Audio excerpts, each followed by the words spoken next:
I get asked a lot about how do we know it's dementia and not just forgetfulness. My grandmother lived till 102 and she was a seamstress until she was 85. She didn't have any signs of dementia or diagnosed with dementia, but she would get forgetful. Back then we called it like senior moments. She would ask what time's dinner numerous times, and that to me was just her tummy talking.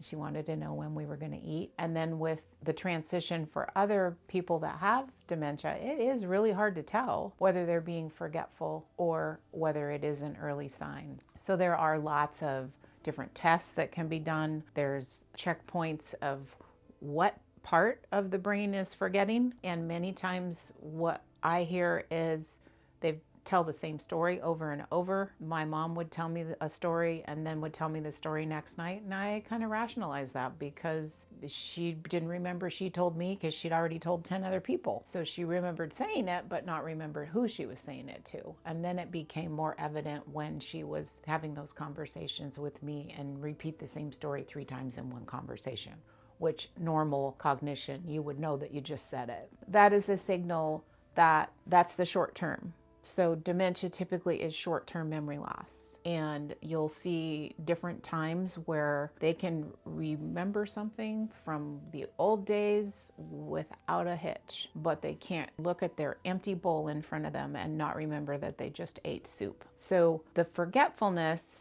is not remembering where you put your keys. And did I lock the car? Better go check. Those are things that we all deal with. And the more busy you are, the more busy your mind is, the more type of forgetfulness you might exhibit.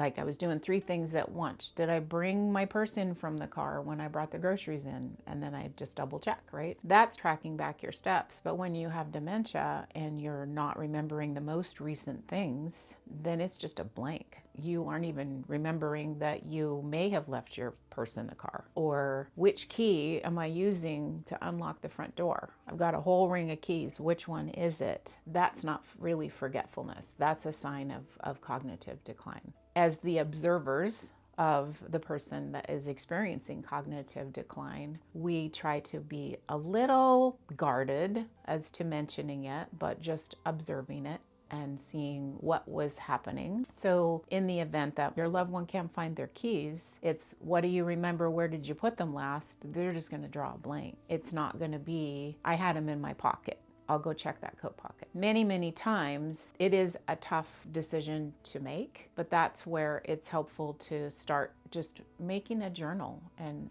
noting those things. And many times it is just a really bad night's sleep that can affect cognition. So if you can just be patient and observe from a distance, don't put pressure on. That's the best way to really navigate that stage of your loved one's care. And if you've seen this pattern over and over so many times that you really, really in your heart know that something is going on, I waited too long. It wasn't until I was actually on a trip with Mom, and that's in a chapter in my book about Forgetful in Phoenix, was I was experiencing her day-to-day forgetfulness. And then not knowing who I was at the pool and starting to talk to me about her daughter who lived in Redmond. That was like, Mom, it is me. But she wasn't looking at me in the face. So I was in that denial and fear stage of, she just thought she was talking to somebody else at the pool. But those were the, like, kind of like the turning point for me. Like, we got to deal with this. This is no joke. At that point, then we talked to her general practitioner. He did a neurocognitive, just a simple, what's called a MOCA assessment. And then the next step was an appointment with a neurologist to do the neuropsych eval. And that is like a series of interviews. Mom thought she was on a job interview, but it was just them asking questions in a conversation and then going back to the first question to also navigate whether she lost track of whether she already answered that or not. It's a very creative and a very helpful process, and it can be done through any medical community. There are specialists that deal with those assessments.